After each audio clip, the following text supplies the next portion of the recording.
What's up, you guys? It's your boy JB, and I'm here tonight with the review for Games People Play. This is season number 1, and this is episode number, I think it's number 5, right? I wonder how many episodes we got in this season. I'm pretty sure it might be like 10 episodes in the first season. Oh, actually, no, this is episode 6, and it's titled Reversal of Fortune. So, you guys, without further ado, let's go ahead and jump right into the video. Alright, you guys, so this was like a flashback episode where it gave us a backstory on each one of our characters in this show. So I'm going to start with everything, I'm going to start before we started the flashback, and then I'm going to end where the episode ended. So the first thing we see MJ, he goes into Nia's office, and when he's in Nia's office, you know, he's wanting to celebrate this story that he gave, you know, Nia and he and Nia gave to their boss.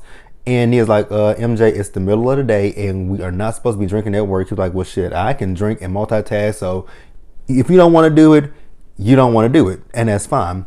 So then Nia then proceeds to tell MJ about what happened at the party before he actually got there. You know, when Vanessa called Eric Terrence. And, you know, how, Eric has accused Nia of cheating on him. But the thing is, Nia ain't told Eric shit about Terrence, that he was her ex, that she done met up with him, and, you know, she ain't told him nothing. So I'm like, so if you didn't tell him that he's your ex and that y'all, you know, met up with each other, why is he accusing you of cheating on him? I guess, you know, he's thinking like, damn, my girl, I live in New York, but my girl's out here in LA. And then she's meeting up with a guy named Terrence, so she got to be doing something because she ain't getting nothing from me but this Jbsayzwhat. So I guess maybe that could be why he feels the way he feels. So then, you know, MJ is like, well, you know, I ain't want to gossip or nothing, but yeah, how you do you think just like I'm stuttering? Think long and hard. Like, so Vanessa called Eric Terrence. Interesting. Like, you don't think that might have been, like, there wasn't an accident, that maybe she deliberately, oh shit. So they're showing, okay, so what I'm looking at, you guys, is Ladies Night is on, and they're showing a sneak peek of next week's episode. And, you know, they're showing footage from the hotel where, you know what, I'm gonna stop. I'm just gonna stop. I'm not gonna go too far. So back to what I was talking about, because I almost spoiled it. But I mean, if you guys are watching Ladies Night on BT after the show goes off, they show a sneak peek every week, which I didn't notice that. But they just showed a sneak peek. I'm not going to go too deep into what the sneak peek was. But where was I at? Oh, yeah, so MJ, he said that, you know, maybe Vanessa said that on purpose. And Neil's like, nah, I don't think would she? And, you know, it's a possibility she did. So then we see Vanessa. She's at home in her bed and her phone is going off.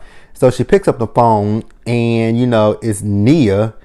And, you know, Nia's telling her like, hey girl, like, we need to meet up and talk. And she's like, okay, you know, I think she was talking about calling her on the phone. She's like, no, in person, girl.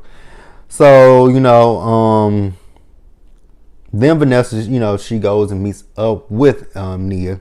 Now, before she does that, Marcus comes into the room. And she was like, didn't you have practice today? He was like, yeah, you know, I'm not going to practice today. I told him that I hurt myself, so I'm not going.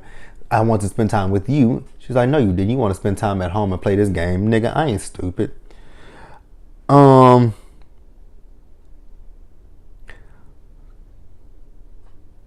Okay, so yeah.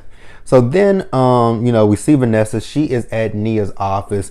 And, you know, Nia asked her, you know, like, was that an accident? She's like, girl, yeah, it was an accident. I didn't mean to do that. And I apologize to you for that. And then, you know, Nia tells Vanessa, well, not Marcus, but MJ thinks that, you know, you did that deliberately and intentionally. She was like, girl, you know, MJ messy as hell. But then she was like, but, you know, because she was, you know, the whole thing is this golden goddess Layla thing, you know, Layla posting Nia on her social media. And, you know, Vanessa did see that. So it was deliberate. And I'm like, damn, like, I get it that that's your homegirl and, you know, Layla slept with your husband, but those two don't go together.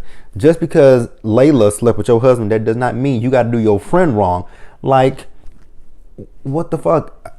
I think sometimes Vanessa is a little immature. Because come on, like, yes, she slept with your husband. You need to go after her. Like I just said, Nia is your homegirl, your friend. You don't need to do her wrong. So then we see MJ comes in and he's like, you got three voicemails from, and Vanessa was like, from who? He said, Layla. So she calls Layla, and Vanessa right there co-signing, like, Nia's like, I'm not your friend. Yeah, bitch, she ain't your friend. And I'm like, really? We got to do this? We got to be like we 16 and 17 years old again? And she's like, you slept with my, Nia's like, you slept with my girl's husband. She's like, I wasn't trying to hurt nobody. And she's like, if I can make things up, and Vanessa clicks in her face. Okay, Vanessa, that made you feel good? It made you feel really good, huh? Like, okay, girl. If that made you feel good, it made me feel wonderful. But for her to just take that on her friend, like, I think that was childish and petty as fuck. Like, very petty. All right, so the episode, we flash back between two different time periods. So we go to 2012 and we go to 2013.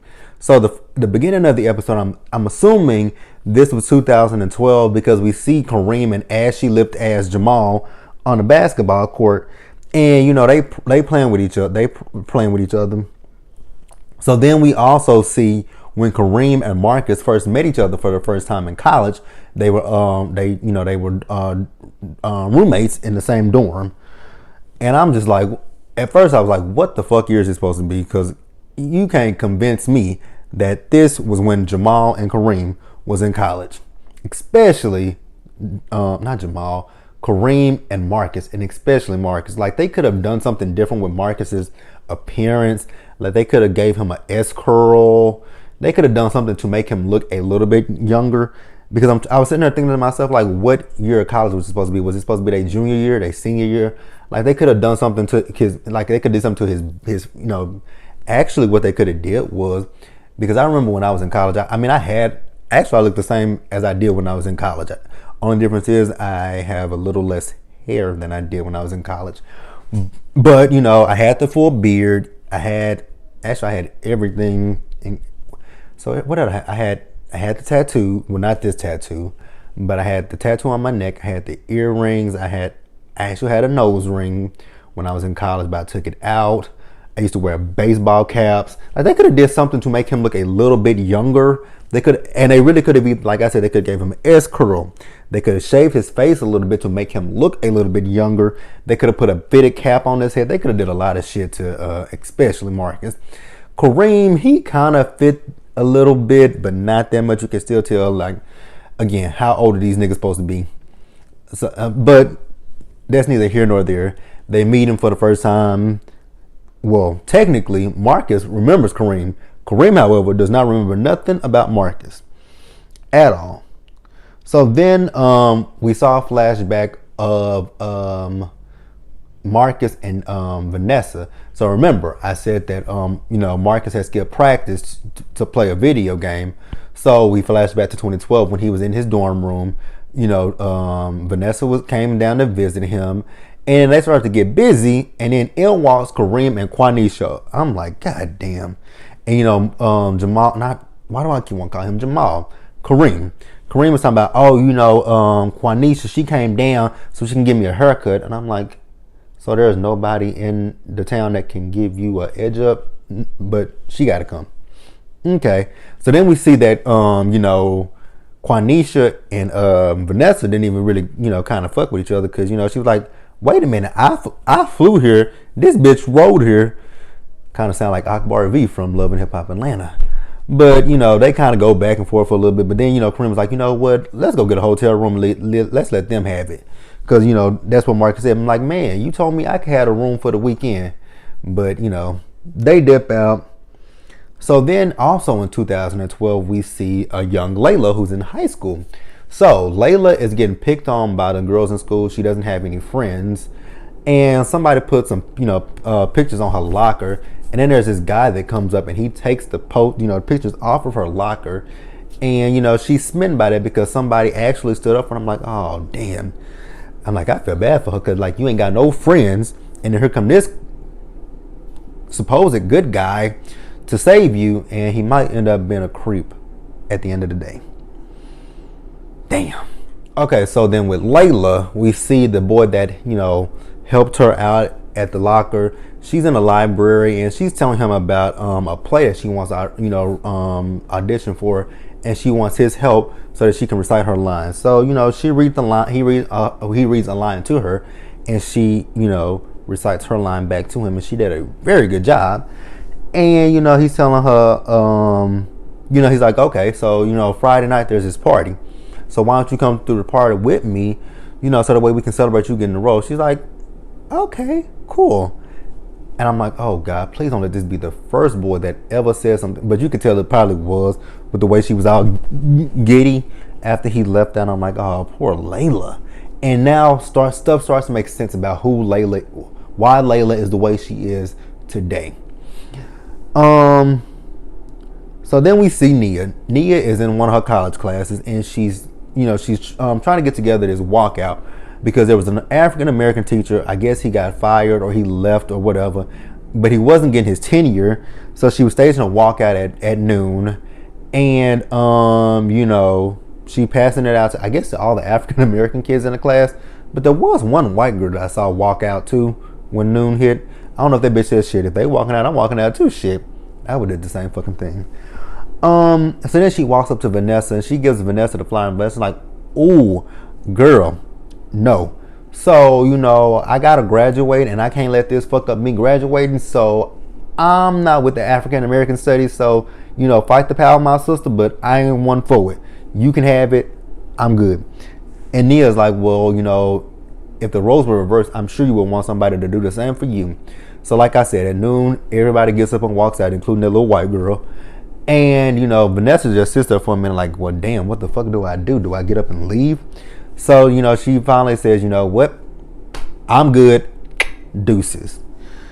So, we then see Kareem. Kareem is in his room, and he's all fidgety and jumpy and shit. And I'm like, what the fuck is going on with, Kareem? So Marcus walks into the room. And when Marcus walks into the room, we see Jamal sitting there with some crony. And, Jamal's like, why do I keep wanting to say Jamal? Kareem was like, Marcus is like, what the fuck is going on in here? So, Jamal walks up to to Marcus, and he says, I got a proposition for you. I would have told that nigga, fuck you and your proposition. So, what the proposition is, Kareem has been throwing games, and they've been paying him for that. I'm like, so now, everything, the big picture is finally, everything with all these characters is coming together. So I feel like, I feel like the season is starting to wrap up just a little bit, because now we're starting to get a full circle of everything, and I really do feel like the season is starting to wrap up. But that's neither here nor there. So then, Jamal and the old crony over here, they try to blackmail Marcus into doing what they want him to do. Because Marcus is like, I want no parts of this. I want no part of this shit, my nigga. Like, I'm good. So then they was like, well, you know what? You're going to be a part of this shit whether you like it or not. Because if it wasn't for Kareem, your ass would still be sitting on the fucking bench. So you going to do what the fuck I say. And then, Marcus was like, you know what, bruh? I'm out. And then the corner's like, but before you leave, my brother, take this and think on it. And he hands him some money. And so, the crony and Jamal leave. And then Kareem was like, how much money did he give you? He's like, nigga, take this money, shit. I don't want that shit. And what did Kareem do? Kareem took that motherfucking money. Like, so Kareem fucked up his career. We're going to get into that in just a minute. We're going to get into Kareem, because I think Kareem is retarded as fuck. All right, you guys. And then the last thing for Layla, the last thing in 2012 is we got Layla. So you see Layla, she went to the party that the kid invited her to. So they go outside, and then, they walk on the side of the house, and he starts kissing on Layla. I'm like, okay, I knew where it was going. And the kid, he rapes her. And I'm like, oh my God. So everything with Layla, it makes sense. And now, you really do get a sense of why Layla is the way she is. And you feel bad for Layla, because you think, go back, when the girls were teasing her, she has no friends. And that's why she's clinging so hard to being friends with Nia. And then when Nia, told her we ain't friends, it hurt her feelings. and that's why she's cool with Natasha, Susie Q. It just makes a lot of sense now, and it makes sense why she does the things that she does. One, she has low self-esteem for one, and then with her being raped, that definitely attacked her, as that attacked her, and it made her feel small and less than, which I hate that so much. So yeah, I really do feel bad for poor Layla. Damn, that shit was fucked up. Okay, so then we're gonna move over to the year 2013. So in 2013, we see Jamal and Marcus. It look like they're walking out of the gym from practice, and some dudes in the corner, and they listening to the radio, and the sportscasters are talking about how Kareem is missing shots at the game, and Marcus like, turn that shit off, and Kareem's like, no, don't turn it off. Shit happens. We good. So then, we see some girls, they come up there, they flirting with Jamal. Not Jamal, they flirting with Kareem.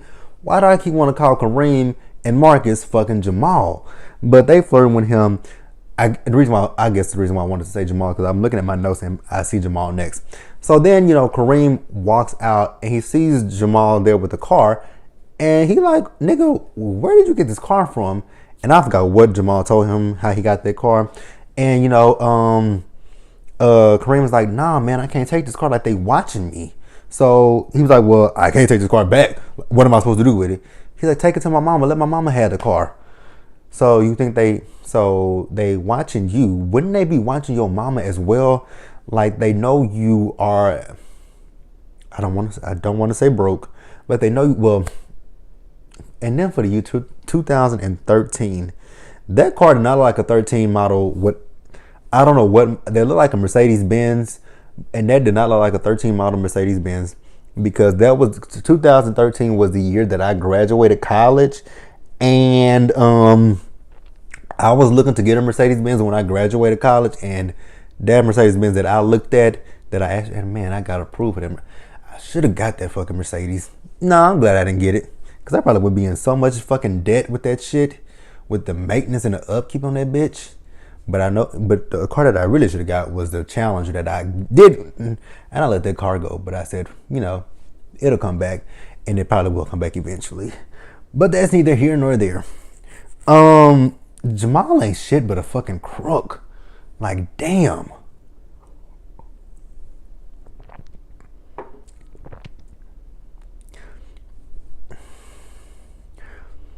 Okay, so then we also see Vanessa and we see Nia. And it's Pledge Week. And, big sister, Georgia Peach, I forgot what the other big sister's name was. But, Vanessa's saying, girl, I came with this shit. Like, I'm good on it.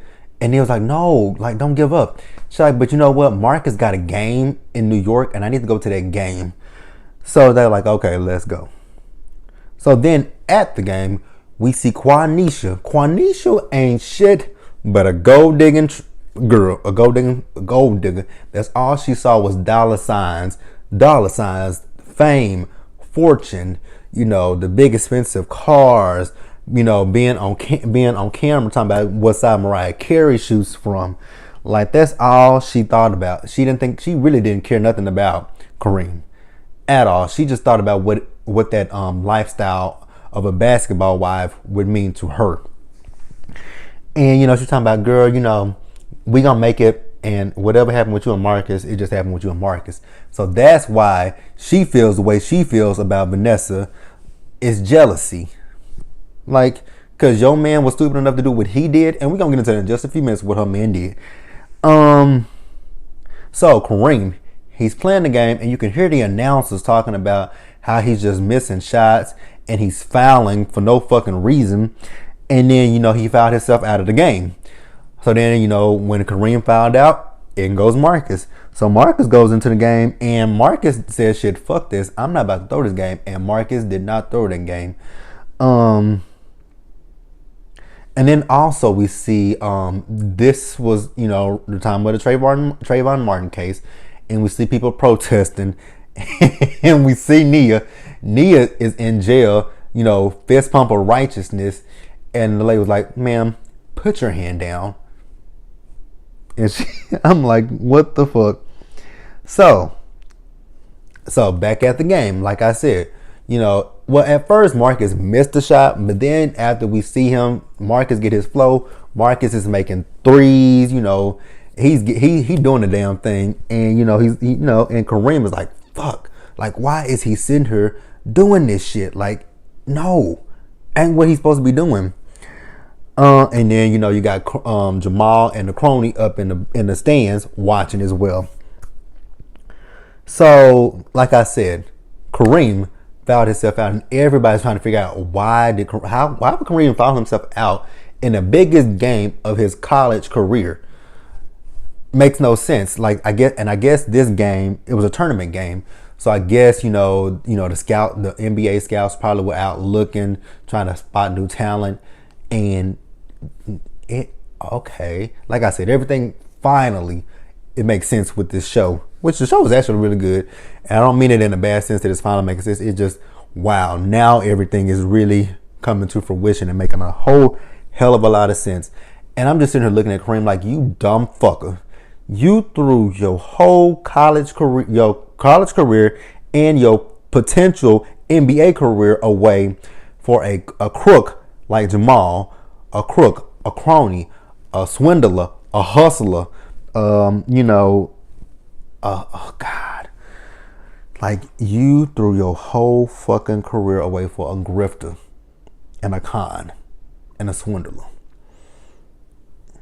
So, once the game is over, we see Vanessa. She goes down and she grabs her man and hugs him, and he puts her down for the groupies. And I'm like, that's the beginning of Marcus's issues with the motherfucking groupies.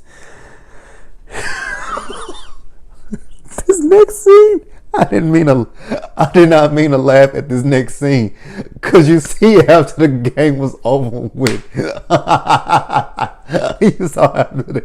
So the game ended, and Kareem and one of his teammates is walking outside, and you see Jamal's homie in the car. No, I'm sorry. That scene killed me.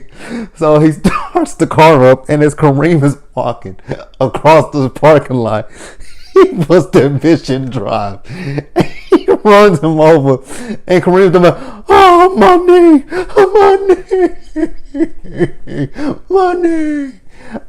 I'm sorry, I didn't mean to laugh, but that shit took me all the way out. I died laughing at that shit. I know we weren't supposed to be funny, but it was funny to me. Like, you did it to yourself, my nigga. Like, you fucked your own self over. So, back at the jail, we see Nia. Nia is bailing out of the jail. And who bailed Nia out of the jail? It would be the same officer who arrested her. And who was the officer who arrested her? Well, that would have been Terrence with a fucked up ass wig on. I'm like, damn, y'all couldn't give him a more realistic looking ass wig, because you could literally see the wig, and it wasn't even at all. But she asked for a ride back to to the sorority house. They get to the sorority house. One of the sisters said, I guess they saw Vanessa on the jumbotron, and she's like, girl, if your man go pro, I want tickets, bitch. I'm like, well, damn, bitch. Okay, if I can get you tickets, I got you. I'm lying like a motherfucker. But if you want, if that's what'll get me in this sorority, I got you, bitch. I got you. All right, so then we saw a scene where we had Kareem. So Kareem was at the crib, and he giving Marcus some pills. He giving him Vicodin, and he giving him hydrocodone. He giving him, morphine, whatever. He giving him all kind of shit. Just keep the nigga high as fuck. And I'm like, what the fuck does he need all this shit for? So then, Kareem does ask him, like, what's good? He was like, because what did you take when your foot was hurt? He was like, I took the Vicodin. He's like, something wrong with your foot? He's like, no, I'm not going to say. He's like, man, I got your back. He's like, well, man, I think I might have twisted my ankle. So he's like, yeah, take that Vicodin. So then we see them, they in the living room, and they playing a video game. And, the doorbell rings, and Kareem, Mark's like, can you go get the doorbell? He's like, nigga, I ain't your maid. But he go answer that door. I know that much. And who was at the door? It is Desiree. I think Desiree is the league's lawyer. Yes, she is the league's lawyer. So she comes in. She's like, so you missed practice today for this shit right here? Like, I thought you missed practice, for other reasons. He was like, what other reasons? She was like, you know what, I'm not even, I'm gonna go there. So, the LAPD, they are looking at you as a person of interest in the murder of Kalinda Waters, whatever the fuck her name is. He was like, really? She's like, yeah. She's like, so, hint of advice, next time, don't miss practice and don't miss a fucking game. How about that? Don't do that shit. So then later in the episode, we see Vanessa. She comes home from a day out and she has some, some shopping bags. She tell Marcus she bought him some shoes. And then he was like, well, you know what? So Desiree came over today and, she told me to get a lawyer. And she was like, okay. He was like, a criminal lawyer. She was like, so are we being investigated? He was like, not really, but I would suggest that you get one of your own. And I'm like, well, damn. That's fucked up. And then the last thing that I want to talk about in the episode, so we saw little Layla. And Layla is in this bed and there is this big, sweaty man just pumping up on her. I'm like, oh my God, Layla, you really don't have to do this. Like, you are loved. Like, let me give you a hug. Like, I know I done called you stupid and everything, but baby, let me give you a hug. You ain't got to do this. Fuck Roxanne. Fuck that bitch. She's a pimp. Fuck Roxanne. But you guys, that was Games People Play. Like the video, leave your comments, subscribe to the channel, and I will see you guys later.